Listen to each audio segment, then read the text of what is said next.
David Politis, an ex-police officer turned author, believes something strange is going on in and around North American national parks. After cataloging thousands of mystifying deaths and disappearances, we join him in asking whether there is something in the woods that is stalking and haunting human beings. Welcome to Timeless Stories, where every tale is a journey through time. Sit back, relax, and get ready for a story that will stay with you forever. Let's begin. The national parks of North America are some of the most haunting and beautiful places on Earth, from Yosemite and Yellowstone in the U.S. to Yoho and Jasper in Canada. All offer something stunning and unique, whether that be snow-dipped mountain ranges, serene lakes, endless grasslands which stretch as far as the eye can see, or forests that seemingly never end. These parks attract millions upon millions of tourists from all over the world. Their landscapes are truly a sight to behold, and it's no wonder that so many visitors flock to these areas of outstanding natural beauty year after year. But it should also come as no surprise that many people get lost whilst hiking or hunting in these regions. And although most of them are located by dedicated search and rescue efforts within 48 hours, some vanish, often in mysterious and inexplicable circumstances, never to be seen again. Magnificent and unforgettable these places may be, but in amongst all our splendor, there appears to be a dark and sinister truth that authorities seem reluctant to address, oftentimes described in the U.S. as the nation's silent mass disaster. People have been disappearing from national parks in their thousands over the last few centuries. The exact number is not known because, astonishingly, the U.S. National Park Service has only very recently begun to compile a database on these missing persons. This was a fact stumbled upon by David Politis, a former police officer turned author, investigating the high strangeness in which these people seemed to vanish. Politis has cataloged over 1,000 of these bizarre disappearances in a series of books entitled The Missing for 1-1. And although his investigations are comprehensive, the picture he paints is by no means complete. He fears there could be many more cases that are not known to the public and probably never will be. Politis apparently began working on this project shortly after visiting a national park where he was approached by a ranger who told him that he was part of a search and rescue efforts on a couple of recent unexplained disappearances, and that he believed something bigger was going on. Being an accomplished outdoorsman himself, Politis was intrigued by the notion of experienced hunters and hikers going missing in terrain they themselves were highly familiar with and promised to look into it. Little did he know it at the time, but he had just embarked on an almost insurmountable task involving years of research and investigation, which would culminate in an extensive body of work and bring these mysteries well and truly into the spotlight. He began by filtering out certain factors so that he could focus solely on incidents which defied conventional explanation, logic, or behavior. The excluded cases that explicitly involved foul play, mental illness, and therefore the possibility of suicide, clear signs of animal attack, the possibility of missing persons drowning or being washed away, and at least begin with cases in and around urban areas. Over time, he noticed that these disappearances formed into clusters, congregating specifically around North American national parks and the Great Lakes. Politis concludes that something strange is going on, something as indefinable as it is elusive, something as unsettling as it is mysterious. He believes there could be an unknown quantity behind these disappearances, one which is intelligent and patient, predatory and unseen. What follows is a select few of the strangest vanishings ever recorded in U.S. and Canadian national parks, and one must bear in mind, when considering these cases, the conventional explanations have either been ruled out completely or are extremely unlikely. Possibly the most famous example of someone vanishing without trace in a national park is that of Dennis Martin, a 6-year-old boy who had set out with his grandfather, a 9-year-old brother on the 14th of July, 1969, to hike up to an area known as Spence Field at around 4 p.m. Dennis, his brother, and a couple of other young boys they had befriended decided to play a game of hide-and-seek. As the game ended, all of the boys came out from their hiding places except for Dennis. He was nowhere to be seen the last time anyone saw him. He was running towards a bush on the edge of the field, behind which there was thick woodland. His father, William Martin, became increasingly concerned and proceeded to run 2 miles up the Appalachian Trail in the hopes of locating his son, but nothing was found over the next 2 weeks. More than 1,500 searchers covering an area of 56 square miles, and with the aid of helicopters and sniffer dogs, searched in vain for the missing child, but he was never seen again. Even a crack team of Green Berets joined in on the search effort, although they worked alone and refused to engage with anyone outside of their group, which many people saw as strange in and of itself. Typically, the Green Berets would only be called out in matters concerning national security on the day that Dennis disappeared. The Key family hiking up towards Rowan's Creek, about 4 kilometers away from Spence Field, as the crow flies, heard an almighty scream at around 5:30 p.m. This was about an hour and a half after Dennis was last seen when they looked in the direction the scream had come from. They saw what they described as a bear crossed with a man carrying a small child over its shoulder scurrying off into the dense forest. The FBI dismissed this, saying that the time frames involved were too narrow, and that no one could have hiked that distance over rough terrain in such a short amount of time. However, a ranger involved in the search by the name of Dwight McCarter proved this assertion to be false when he hiked the same journey in just over an hour. Trenny Gibson was a high school student from Knoxville who in October 1976 visited the Great Smoky Mountains whilst on a field trip. She was with 40 of her classmates, and they were hiking from a parking area to a spot called Andrews Bald. As the afternoon wore on, the students broke up into smaller and smaller groups, each determined by their respective walking speeds. Trenny was about 20 meters ahead of her group when she was seen to suddenly stop in the middle of the path. Friends later reported that she was looking off to the side almost as if she had seen something of interest in the bush. She then stepped off the trail in the direction she was looking and was never seen again.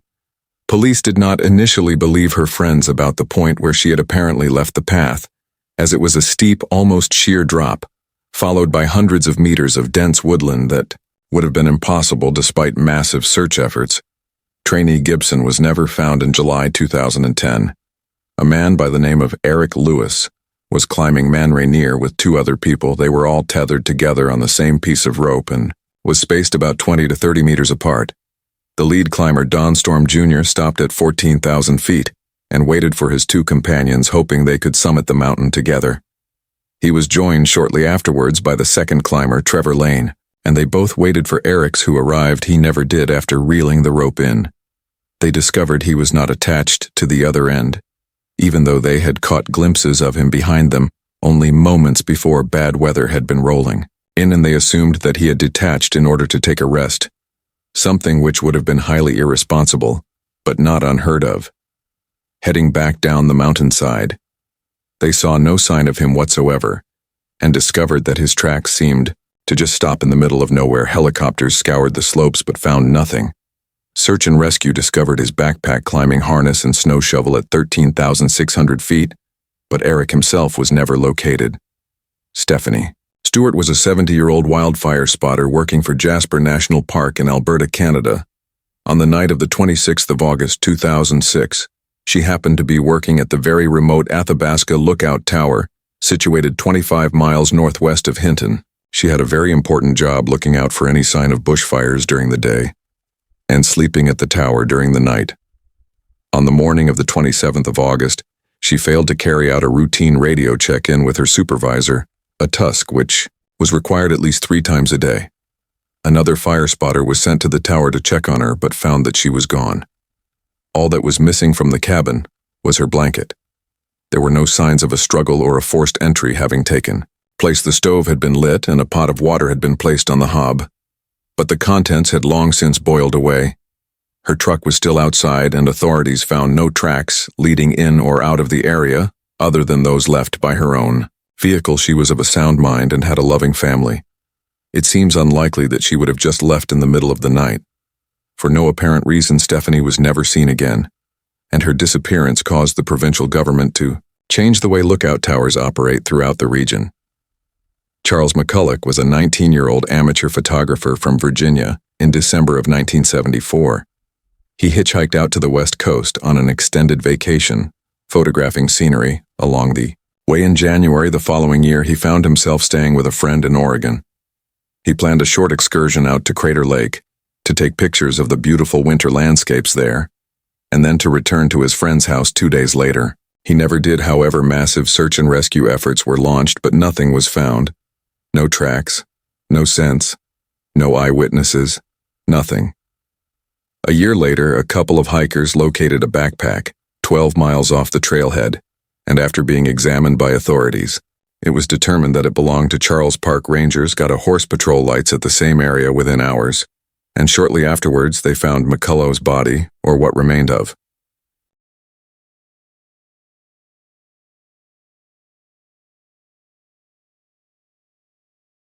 The scene was strange, to say the least. All they found of him was his jeans unbuttoned, sitting on a log in the middle of nowhere, frozen in position, as if an invisible man was sat inside them. His socks were sticking out of the legs at the bottom, as you would expect, and inside them they found small foot bones. 12 feet away they found the top of his skull, his shirt coat boots, and all of his other belongings were nowhere to be seen, and they never found the rest of his body. Most perplexing of all was how he even got to this location to begin with. On the day he vanished, there was 7.5 feet of new snow on the ground, making it impossible to travel there at that time, even if he'd had a snowmobile. A case similar to this occurred in Canada's Yukon Territory in 2004. 49-year-old Bart Schleier was, according to everyone who knew him, the greatest outdoorsman you never heard of. He was smart, strong, unbelievably fit, and had been hiking and hunting the wilds of North America since his preteen years. There was no doubting his experience. In September of 2004, he chartered a pilot to fly him into a remote region 175 miles north of Whitehorse, with the intention of hunting moose alone. He was well equipped, taking along 3 crates of supplies which carried his food, camping equipment, and hunting gear. The pilot dropped him off and arranged to return 3 weeks later to pick him up. That was the last anyone ever saw of him. When the pilot did return, he found Bart's camp set up and well stocked, but could see no sign of the man himself. The RCMP mounted an extended search of the area and eventually found a few of his teeth and shards of bone on the ground, about 60 feet away from his camp. Not too far away from these remains, they found his dry bag on the ground, indented as if he had been sitting on it, and his hunting bow propped up against a tree. Examination of bear and wolf scat in the area ruled out the possibility that he had been eaten by a larger animal, and friends are quick to dismiss this anyway, saying that he was far too canny an outdoorsman to have been surprised by a bear or some other large predator. Besides this, there was no disturbed ground or snapped branches indicating any signs of struggle, and authorities queried if he had in fact been taken unawares by a bear or wolf. Why had the supplies of his camp not been raided? Another strange case 2 years earlier, in 2002, centered around a 20-year-old surveyor from Ellerslie, Georgia. Christopher Tompkins was working as part of a 4-man crew near dense woodland in Harris County. At the end of the day, the team headed back to their vehicle and was walking along Warm Springs Road, a straight highway which is bordered by woodland on both sides. Each crew member was walking roughly 50 feet apart, and Christopher was last in line. Within a few seconds, he had vanished. His colleagues went back to the point he was last seen and found around 12 cents in coins. On the ground, they also discovered one of his work boots snagged on the barbed wire fence lining the road, as well as fibers from his work trousers. Despite a wide-ranging search involving hundreds of people, Christopher was never found. Several months later, his other boot was located by the property owner near a swamp 900 yards from where he vanished. The fact that they found the contents of his pockets on the road suggests that he had been turned upside down. Todd Guide was a 22-year-old man from Casanova in Michigan. On the night of the 11th of June 2005, he attended a keg party with his cousin, but left at around 12:30 a.m. It's about 12:51 a.m., and he hadn't had much to drink because he was feeling exhausted, but he chose to walk home rather than drive while intoxicated. When he called a buddy, he was heard saying, "I'm in a field," before the line abruptly ended. The friend called him back, but all he could hear was wind and/or heavy breathing, and the call ended again. Todd then made 2 more attempts to call his friend back, the last one being at 12:57 a.m., but nothing else was heard from him that night. The next day, he failed to show for a family gathering, which was completely out of character for the young man, and when it was discovered that no one else had seen him after the party, his concerned parents reported him missing. A huge search took place involving over 1,500 volunteers and helicopters equipped with infrared lakes and swamps in the area. were dragged and dived, but nothing was found. It was as if Todd had simply dropped off the face of the earth 3 weeks later, on the 2nd of July, a couple walking along the shore of Obenhall Lake saw something out in the water. It looked like a man standing upright, his head and shoulders bobbing on the surface of the lake. It turned out to be the body of Todd Gieb, the location, where he was found shocked. Everyone, as the lake had been searched multiple times in the intervening weeks, and it was in completely the opposite direction to where he had been heading. The cause of death was listed as drowning whilst under the influence of alcohol, but no water was found in his lungs, and his blood alcohol limit was relatively low. So who or what is responsible for these killings and/or disappearances? Politis is reluctant to single out any particular culprit or cause, but he has indirectly hinted at several possibilities, and the tone of his books is highly suggestive of something out of the ordinary. Skeptics have largely disparaged Politis as his work, arguing him, at oftentimes he deliberately omits certain details which do not fit his narrative, and that there are rational explanations for every single one of these cases. Their reasoning includes animal attacks, a serial killer, or possibly even several people becoming disorientated and injured people, having a desire to intentionally disappear, or it's suicide drug dealers or drug manufacturers conducting business out in the wilds, and killing those who stumble upon their operations. Quick or sudden death due to illness or exposure animal attacks will always leave telltale signs such as blood, pieces of flesh, torn clothing, tracks, scents, and signs of a struggle having taken place such as snapped branches or disturbed ground. None of the cases Politis presents show any evidence of such, and therefore he rules us out as a possibility. The same can be said for serial killers. It is highly unlikely that they would fail to leave any trace of them. Having been there, becoming lost and disorientated is indeed plausible. But many people who disappear are highly familiar with their surroundings and have either hiked or hunted those locations countless times before. And even if they do get lost, why do organized search parties, sniffer dogs, and helicopters with forward-looking infrared still fail to find them? In all of these cases, the individuals were her sound mind as far as any of their friends or colleagues knew. So this makes suicides unlikely. Although not implausible, disappearing intentionally to start a new life, on the other hand, could be a possibility, but doing so would be an immense undertaking, would take months of planning and cost a great deal of money. Something which would be difficult to hide from friends or loved ones. In either of these cases, this does not explain why search and rescue parties are unable to locate any trace of them whatsoever. Drug manufacturers operating in remote regions is not unheard of, after all. Anyone who has ever watched the TV series Narcos will know that Pablo Escobar used the Colombian jungles to conceal his production operations. However, the national parks of North America seemed like an unlikely place for such practices.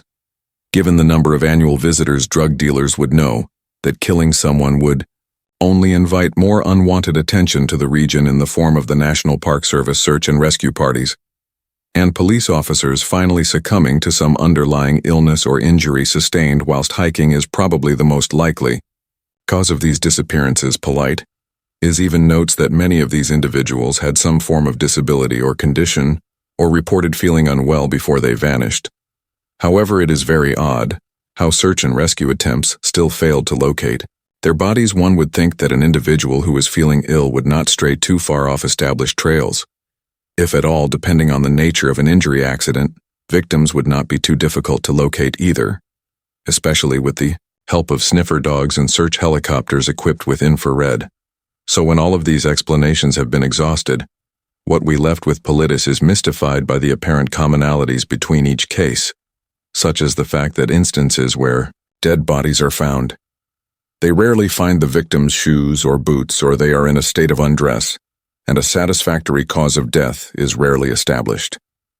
Of course, some people have suggested that these disappearances are the result of something paranormal or supernatural. Theories have ranged from woodland spirits to large cryptids such as Bigfoots, or the dogma alien abductions, people slipping through interdimensional portals, and even certain plant life activating some form of defense to human presence.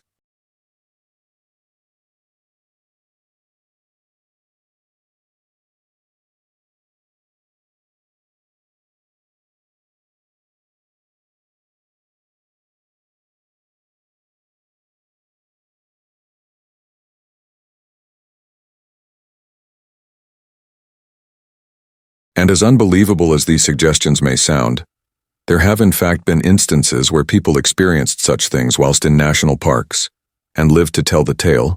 There is a bizarre phenomenon which countless people have reported whilst hiking, known simply as the silence. Typically an individual will be walking through woodland when everything will suddenly go quiet. All wildlife falls silent. The breeze rustling through the leaves dies down, and the air around them seems to get heavier. By all accounts, it is an incredibly unnerving experience, as people often report feeling as if they're being watched or stalked by something. This same thing happened to Jan Maccabee, wife of a renowned optical physicist, Bruce Maccabee. While she was bow hunting in Ohio back in 2010, it was around 6:30 p.m. and she was in a tree height approximately 15 feet off the ground. She reported that everything suddenly went quiet, and within minutes, she noticed an odd distortion moving through the branches about 20 feet from her position.